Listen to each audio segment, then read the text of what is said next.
be a lifeguard, you need to be CPR certified. To get a job as a babysitter, you need to be CPR certified. But to be a nurse in Florida, you don't need to be CPR certified. The state of Florida does not require nurses to keep this life-saving skill fresh, and we wanted to know why. Begin CPR. In a hotel conference room in Citrus County, my classmate Beth Huntsbury and I were learning how to save a life. Our patient was in trouble. Their heart had stopped. No breath, no response. 2 breaths. We took turns, 30 compressions, 2 breaths. Stay clear of patient. Lisa Brett taught the 4-hour CPR course. The certification is valid for 2 years, then it expires. So you have to do it every 2 years because the recommendations change. Sometimes they do. Also, if we don't use it for a while, then we might forget. You just keep up on this. This is what you do. Deborah Nicola is an RN. Most recently, she worked at a nursing home in Tampa. The Florida Agency for Healthcare Administration, or AHCA, regulates nursing homes. We pulled state inspection reports and found in May, Deborah's facility was cited for 4 deficiencies.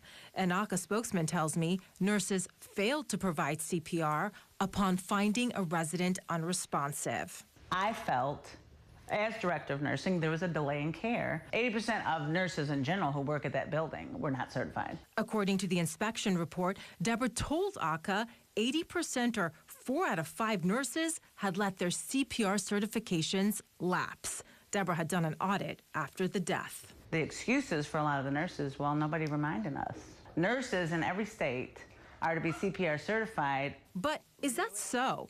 AHCA told me nursing homes must have an adequate number of nurses who are properly trained and/or certified. In other words, AHCA doesn't require nurses to be CPR certified. Neither does the Florida Department of Health. They told me, quote, certifications are determined by the employer. So I turned to the Florida Board of Nursing. These folks are in charge of setting safe standards and issuing licenses, but they don't require CPR certification either. And they didn't want to talk to me about it. Back to my fellow rescuer. I have no words. You're surprised it's not required? I'm shocked that it's not required. Beth is a yoga teacher. She's been getting certified every 2 years since she was 22. Every yoga studio, every school, every high school, every college requires trainers be certified in both CPR, AED, and first aid. And I want to be clear, we don't know if CPR would have saved the life of this patient, but Deborah says it might have given them a shot. I called the nursing home to talk about this event and also the state's actions. The administrator told me she could not comment. However, in the inspection report, the facility did not admit any wrongdoing. They stated, quote, alleged deficiencies did not jeopardize the health or safety of any patients.